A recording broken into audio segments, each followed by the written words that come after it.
So this weekend on the Mikey Garcia versus Adrian Broner card, on the undercard, one of the fights that was actually featured, but wound up not even being televised nor broadcast on the YouTube portion of the overall broadcast of the Garcia versus Broner card, was Rashid Warren versus McJoe Arroyo, and I had previewed this fight going into it.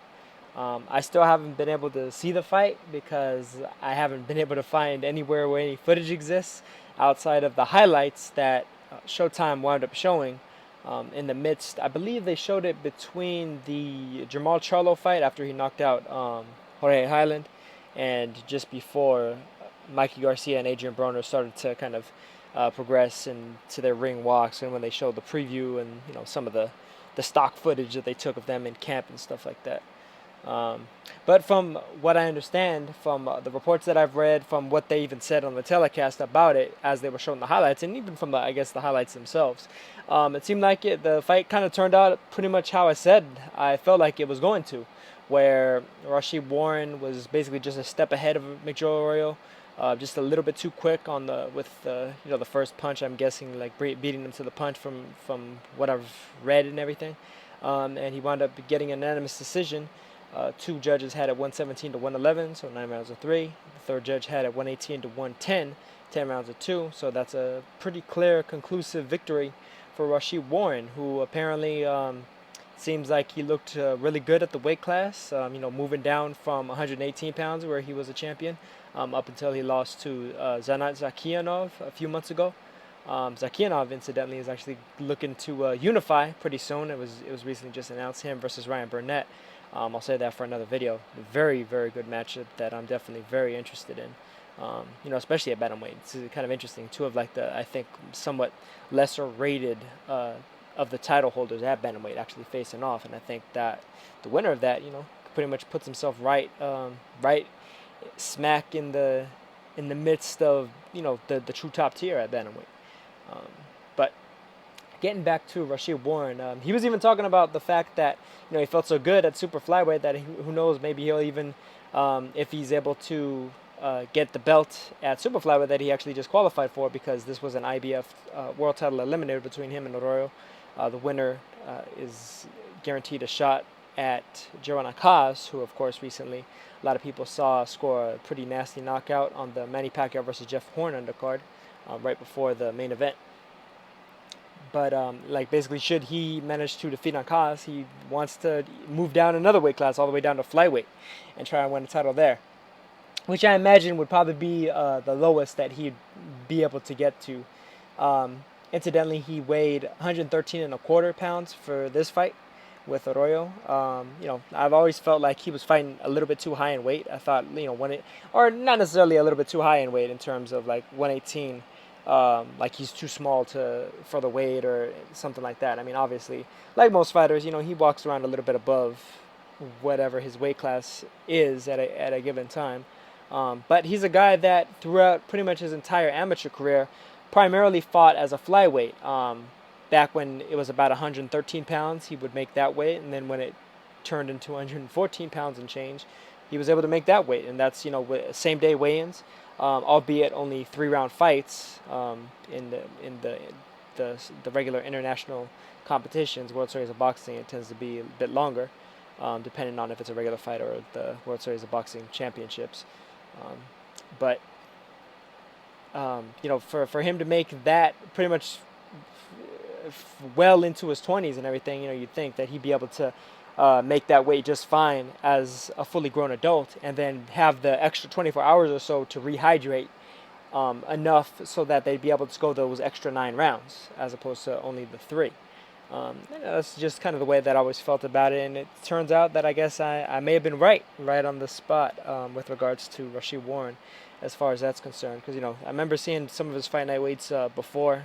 There wasn't any for this fight, obviously, or a couple of his recent fights. But I remember some of his earlier fights when he first turned pro and was starting to make 118 pounds. He would only rehydrate up until like the low to mid 120. So like to me, I was like, oh well, he makes 118 fairly handily. And in that sense of the word, I think it just may be that he makes weight easily enough that he can kind of cut corners in training. Like he can kind of slack off a little bit in training. Maybe not go as hard on his conditioning, not go as hard on his road work, and maybe that might be harming him. And from what I've been reading about this fight with Arroyo, it's possible that it kind of did. Because apparently he didn't really gas in this fight.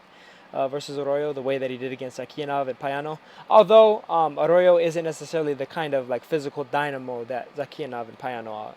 Zakianov is a pretty big puncher, a very heavy-handed guy, and very strong. Like he has like a lot of brute strength in his style. Juan Carlos Payano is a guy that's very high volume, just a very active, high volume guy. He's gonna force you to fight, to act and react and react and react constantly. Throughout pretty much every round because he's just throwing such a high volume at you and throwing high volume in a very skillful manner as well. So it's not necessarily entirely surprising that he did get a bit tired in those fights, although he did get tired very early in those fights as well. Probably about the 6th or 7th round, you could definitely see he was a different fighter compared to like the first 2 or 3 where he was just snappy, explosive, quick, and the whole nine. So it's from the sound of things, he managed to kind of maintain his overall kind of stylistic advantage over Arroyo over the course of the actual fight, the entire fight. And it'll be interesting to see how he does against Joran Akas. I'm really looking forward to that fight. I think it's a very well-matched fight between the two of them. Joran Akas beat Miguel Arroyo in order to actually win the title that Rau'shee Warren will be challenging him for. And he beat him by fairly similar margins. In that fight, Akas won a decision. One judge had it 117 to 110. One judge had it 115 to 112. The third judge had it 118 to 109. So it kind of varied between a very clear-cut, like near dominant decision for Akas, or like a clear but relatively competitive decision for Akas.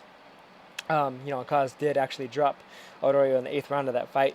But in that fight, it was kind of similar to what Warren did from what I'm hearing, is that he kind of zoned Arroyo out, was able to kind of keep him at length, at distance, and was able to basically just kind of utilize his greater hand speed and foot speed and be able to kind of just do a bit of like an in and out on Arroyo, just attacking, jumping back, and just being able to kind of snipe him basically at good range. And that may be very difficult for Warren to deal with. Warren is most likely going to wind up having to be a bit of the pressure fighter, the guy that kind of has to cut off the ring, has to cut Akas off at the pass. I think Akas may be the speed wise, I'd say they're about equal, like both in terms of hand speed and foot speed. Maybe I might give a slight hand speed advantage to Warren, but I'd probably give a bit of a foot speed advantage to Akas. I think he's a little bit quicker moving around the ring, so it may be a little bit tough for Warren to kind of catch up to him. And who knows? I mean, like if Akas were to actually study Warren's amateur fights back, even like in the fight that he had against Zhou Shiming way back in the 2004 Olympics, he actually may be able to find some things that he could work out there and take advantage of. And that kind of leads me to the fact that I do slightly favor Akas in this fight. I think that he'll just be a little bit. He'll be beating Warren to the punch more often than not, and I do think that Warren may start to tire a bit late in this fight. Maybe not as early as the 6th or the 7th round, but perhaps around the 9th or the 10th.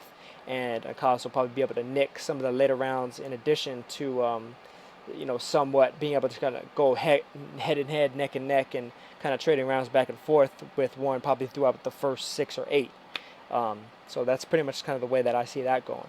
All that said, though, just rankings-wise, since Rau'shee Warren has moved down, at bantamweight, I probably considered Warren to be somewhere around, the I want to say like the 8th or the 9th best fighter at bantamweight.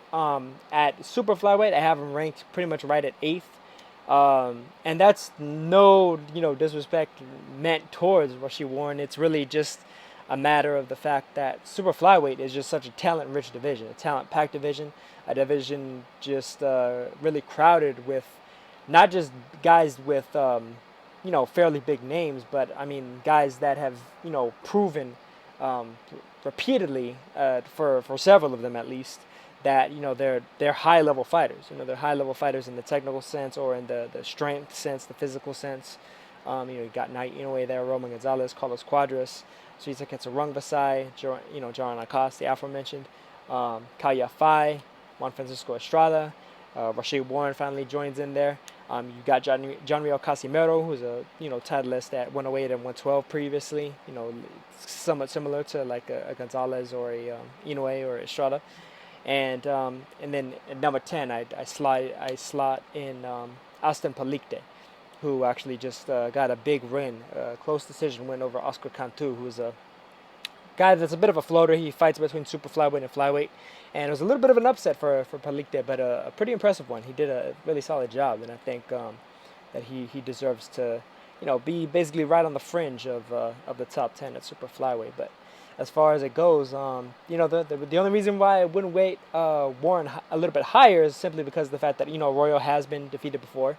So it's not like he did anything that somebody hasn't necessarily done before. Akaz of course did it, and Akaz is only a couple ratings above him, and that's primarily because Akaz has a solid body. He's starting to grow a solid body of work at super flyweight. Of course, should Warren defeat Akaz, I think they'd probably pretty much just switch places. They'd probably be Warren at 5th and Akaz at 8th, but that's only assuming that he actually wins in the manner of victory. That's the manner of victory definitely plays a big role in terms of where I tend to rate guys as well when I'm looking to kind of re-rank where they should actually be in a given division. The manner of victory, who the victory was against, how they looked in the victory, how their opponent looked in the victory. If their opponent was injured or something, like I mentioned before with Jamal Charlo and Jorge Highland. I think it's hard to rate that win a bit, because Highland was clearly injured. The man was clearly like crippled. It's like it wasn't even a question as to whether the guy really should have been boxing. And I'm sure that the only reason why he even went through with the fight is because they're paying him $200,000, and he's probably never got paid that much for any other fight in his life. So as far as he was concerned, he's looking to get the money, and whatever happens in the fight happens. Not to mention that it was a high risk fight to begin with. So of course, him taking a loss, injured or not, doesn't necessarily set him back to such a great degree any more than it would have, simply because of the fact that he didn't necessarily have a big name to begin with. But I kind of digress. It's me kind of going off track. But I think that's pretty much going to do it. I just wanted to kind of give an overview on Rashid Warren, where I think he kind of fits into the super flyweight division. It's kind of funny because the bantamweight division I thought was starting to look a little bit up until recently, at the very least, I thought it was starting to look a little bit, like there was a little bit of give there. Like some of the guys from super flyweight could potentially move up to bantamweight and start snatching some belts up. But bantamweight, I think, has filled out a bit. I think it's definitely filled out a bit, between the Yamanaka Neri fight coming up soon, which is, I think, going to be an excellent tear-up. Zakianov, emerging and defeating Warren, Ryan Burnett, with the conclusive victory over Lee Haskins, Juan Carlos Payano, of course, still there, Liborio Solis still plugging away, even Jamie McDonald, of course, and then Kareem Guerfi, who managed to get a close decision win over the now deceased Cobrita Gonzalez, guy that dropped Carl Frampton in his U.S. debut.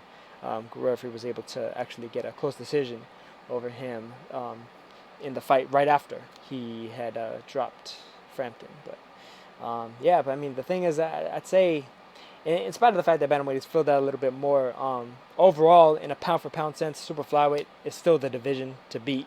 It's still the division to be and to beat. It's just so jam-packed, and I'm sure with the consideration of the upcoming card that's going to be on HBO in September, and just the way things are playing out, it looks like we're going to get some excellent fights. It's one of the reasons why I fairly heavily cover the lighter weight classes, where a lot of people tend to neglect it, is the fact that the best fight the best very frequently in these weight classes. In order to justify the money that some of these guys are getting, even if they tend to only fight in Japan or only in Thailand or in Central or South America, Mexico, etc. The fact of the matter is that they're the best opponents, the top rivals, the top contenders, pretty much fight in and fight out. You very rarely find cherry picks in these divisions. So that's all for this one, and I will catch you guys in the next one. Peace.